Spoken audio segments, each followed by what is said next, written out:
Les nouvelles dispositions de la loi de finances exercice 2025, la Commission économie, finances et contrôle de l'exécution budgétaire de l'Assemblée nationale poursuit sa campagne de vulgarisation.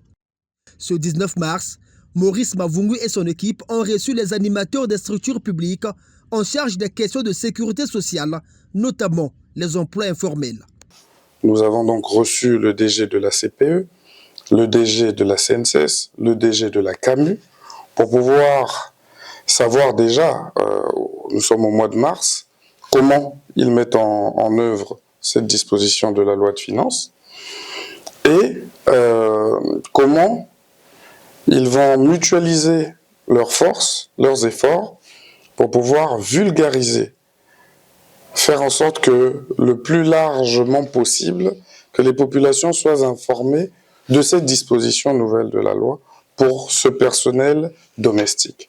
Entre les parties, les échanges se sont portés exclusivement sur l'article 9 de la loi de finances.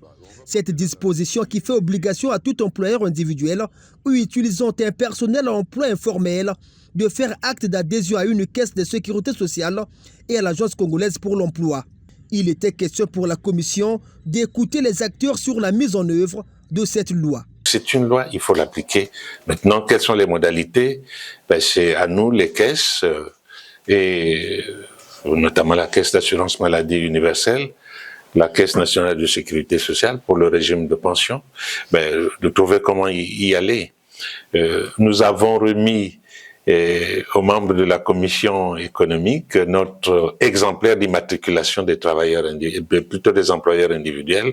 Il faut déjà commencer par se faire immatriculer et ensuite déclarer le nombre des employés que vous avez à la maison, peut-être dans les beaux chantiers. Il faut travailler, donc il y a une démarche technique qui est mise en œuvre pour la déclaration et bien sûr plus tard, la prise en charge de ce personnel. En clair, il s'agit des emplois domestiques que l'État va désormais protéger. Le cas par exemple du chauffeur, d'une nounou ou d'un domestique. Vous avez souvent des gens, des domestiques, qui sont là pendant 10 ans, 15 ans. Lorsque vous décidez de le faire partir, tout de suite, elle a passé 15 ans chez vous, elle ne peut pas avoir une pension au niveau de la CNCS.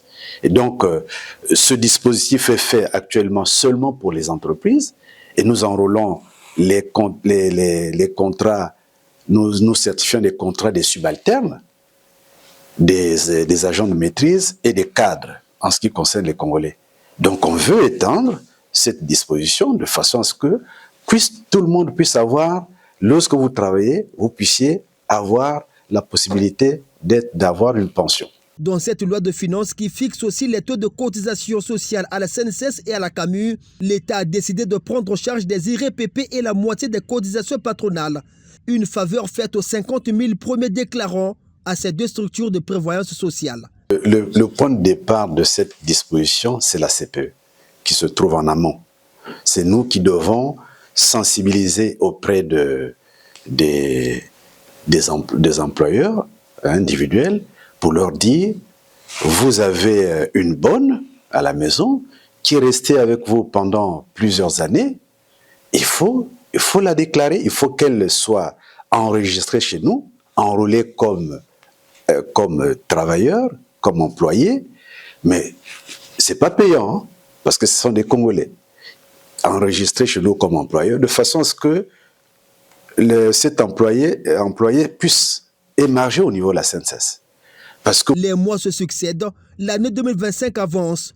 Il faut que cette disposition soit vite vulgarisée. C'est toute la mission de la Commission économie et finances qui fait de cette campagne un véritable moyen de mobiliser les ressources financières afin d'atteindre les prévisions budgétaires préconisées dans cette loi de finances.